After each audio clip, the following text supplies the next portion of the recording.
Are we approaching a constitutional crisis? I think we're on the verge of that. What raises my concerns is a person who's been so vocal against the investigation that was going on, now putting in charge a day after the election. Democrats sounding the alarm after Jeff Sessions is pushed out as Attorney General. Some on the left are calling for an emergency hearing on his firing as well as his temporary replacement, suggesting that Matt Whitaker has been hostile towards the Mueller investigation.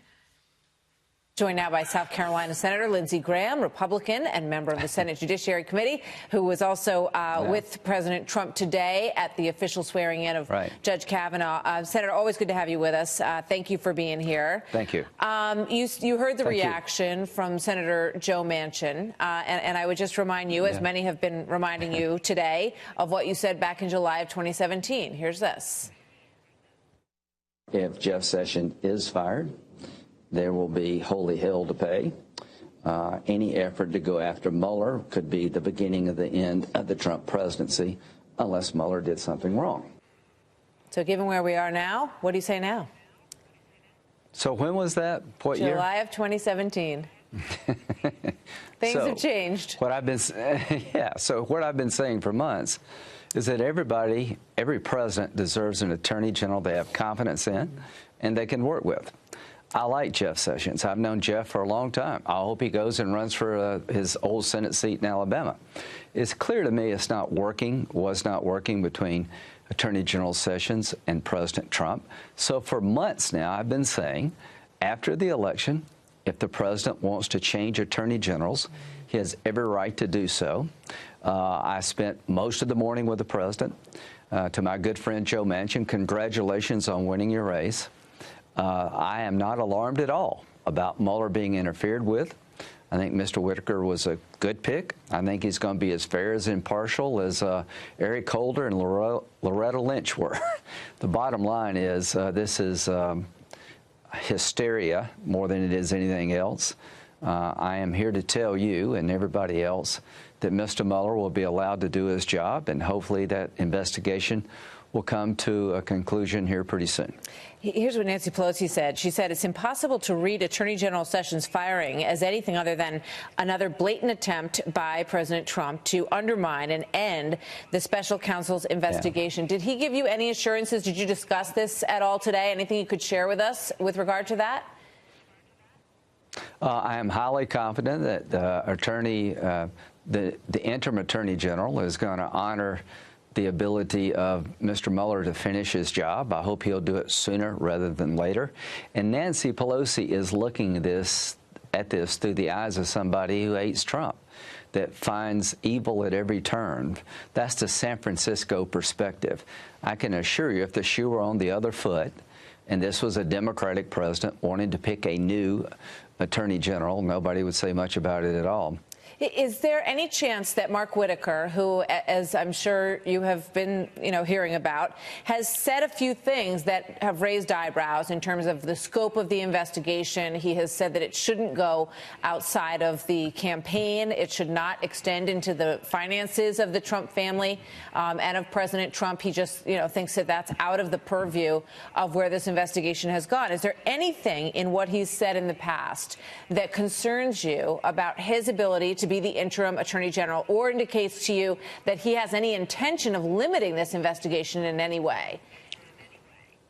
Absolutely not. The point he was making is that the special counsel doesn't have writ at large. He is confined, I think, to his mandate, and that is to investigate whether or not the Trump campaign colluded with the Russians during the 2016 election in an illegal way, or whether or not there was any obstruction of justice, not to look at every deal that the president had as a private citizen before he became a candidate. I agree with that, but here's the point. Mr. Mueller, I think, is in the final stages of doing his report. I have a lot of confidence in Bob Mueller. I'm going to meet with the interim attorney general, Mr. Whitaker, next week. And I'm going to have him assure me that he's going to let Mr. Mueller do his job. And if there's any interference, you'll be the first to hear about it on Fox News. I don't think that's going to happen. I'm not concerned about that. If I were, I would tell you. Do you think that, that Matt Whitaker is going to be an interim attorney general as he is right now, or that it's possible that he could keep that position? I guess look ahead to the confirmation process for me. A number of names that have been put out there, right. Chris Christie, Pam Bondi, Trey Gowdy also mentioned on that list. How do you see this working out? I'd hate to have to choose between those three because they're all such good candidates. I talked at length with the president about the attorney general selection. He deserves someone that he trusts, that he has confidence in, but the American people also have to have confidence in this person, and they got to get through the Senate. We're going to have an increased majority in the United States Senate. I don't expect many Democrats to help. You know, everybody who is talking about Jeff Sessions now on the Democratic side all voted against him, so this is just politics. Joe Manchin, to his credit, voted for Jeff Sessions. So there are a lot of names, and you mentioned three. There's a lot more than that. Maybe Mr. Whitaker makes his way on the list. I don't know, but I do know this. I voted for Holder, and I voted for Lynch, because I think every president deserves the ability to make qualified appointments, including Donald Trump. Brett Kavanaugh was qualified by any measure. What they tried to do to him was despicable. So I'm going to stand by this president's ability to make a selection of his choosing. Yeah, you know, I wonder if you think that going through this process of a new attorney general could turn into a similar thing than what we saw in the Kavanaugh investigation, or do you think that the election that we saw this week has maybe changed some people's minds about how to go about that? Well, the second kick of a mule normally doesn't help you. If you don't realize by now that the effort to destroy Brett Kavanaugh by liberal Democrats on the Judiciary Committee actually destroyed Trump state Republicans, then you're not really paying much attention to what happened.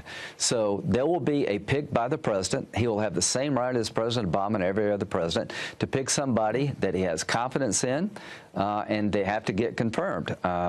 If they try to do to the Attorney General what they did to Brett Kavanaugh, then it will backfire as it did with Kavanaugh. All right. Before I let you go, as you know, after the midterms, the day after, pretty much, the midterm, right. The presidential 2020 race sort of begins. Yeah. And Michael Moore, I don't know, if you listen too much to what he has to say, but, everybody pretty much weighs in follow it closely. at this point.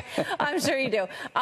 He said that he thinks that President Trump is a tumor on our democracy. That was one of the nicer things that he said. Mm-hmm. And he also had some suggestions for who he thinks should be the candidate in 2020. You should listen to this and let me know what you think. We have to run a beloved American. Yeah. We have to run a beloved. Obama became beloved the night of that convention, and he was beloved from that moment on. Eddie, when he gave that speech. But we need to run somebody. Do you have an answer, Eddie? Whether it's got to be like a Michelle Obama, or it's got to be a Sully Sullenberg. What do you think about those ideas so far, Senator? The Michelle Obama is a very talented person. I'm sure she'd be a formidable candidate. It's going to be hard to beat Trump. One of the reasons President Trump is doing so well is because of people like Michael Moore, who remind us at every turn what would happen if you put the Democrats in charge. People like Michael Moore would have a bigger say in your life. Not many people are jumping up down at that idea that Michael Moore will be a frequent guest at the White House. You know what? He's feeling pretty good because he looks at the midterms and says, Michigan, Pennsylvania, Wisconsin all turned blue. Those are formidable changes that we saw in the midterms in terms of 2020. Quick thought on that for me. I think President Trump's going to be hard to beat. Midterms, we basically defied expectations. We actually drew the majority in the Senate. Name one time that's happened, maybe once in the last 100 years. And the losses in the House were a lot less than historical. So I'm ready to govern, and I'm ready for 2020. I'm all in for Trump. And here's my advice to the Democratic Party. Keep listening to Michael Moore. He will steer you in the right direction. Senator Lindsey Graham, always a pleasure, sir. Thank you very much. Good to see you tonight. Thank you. Thank you very much.